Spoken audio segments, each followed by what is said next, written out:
Donc, je vais vous expliquer comment remplir un constat amiable suite à un accident. Avant toute chose, quand vous prenez votre constat, sachez que dedans vous avez deux feuillets, 1 et 2, qui sont autocarbonés. Donc une fois que vous aurez rempli, il y en a un que vous gardez, l'autre qui va à la partie adverse, et chacun devra envoyer son feuillet à son assurance.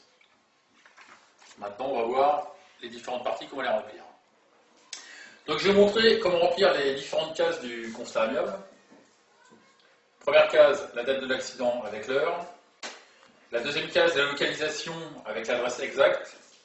Ensuite, vous devez cocher s'il y a un blessé ou s'il n'y a pas de blessé. Et ensuite, s'il y a des dégâts matériels autres que pour les véhicules A et B, ou alors des objets sur la voie publique, par exemple un lampadaire ou des choses comme ça. Et ensuite, important, si jamais il y a des témoins, vous devez les remplir ici. Après, vous avez les deux parties, véhicule A et véhicule B. Vous pouvez remplir aussi bien la partie A que la partie B. Si vous faites la partie A, votre adversaire fera la B, et inversement. Il n'y a rien d'établi, même si c'est votre constat, pas votre constat, etc. Pour pouvoir les remplir, il vous faut votre permis de conduire et votre carte verte d'assurance. Ici, vous complétez tout ce qui concerne votre nom, prénom, votre adresse, votre code postal. La case numéro 7 concerne votre véhicule avec la marque, le type, le numéro d'immatriculation et le pays d'immatriculation. Ensuite, la partie 8 concerne tout ce qui a trait à votre assurance, donc c'est là où vous devez sortir votre papier d'assurance. Quand vous descendez, le conducteur, vous prenez votre permis de conduire et vous remplissez toutes les parties concernant le conducteur. Ici, vous devez indiquer avec une flèche, alors si vous avez une mobilette, un véhicule automobile ou un véhicule un petit peu plus important, avec une flèche, l'endroit exact où il y a eu la collision, les dégâts que vous voyez au niveau du véhicule.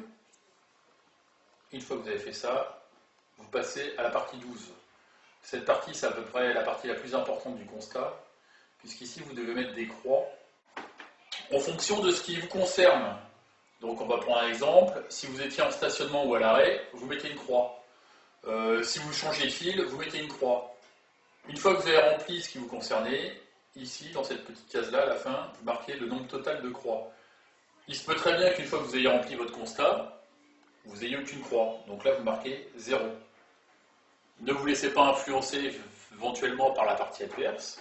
Vous marquez en votre âme et conscience. Ici, vous faites un croquis exact, en n'oubliant pas de marquer l'adresse, les différents noms de rue, s'il y a des signalisations particulières, un feu tricolore, un stop, etc.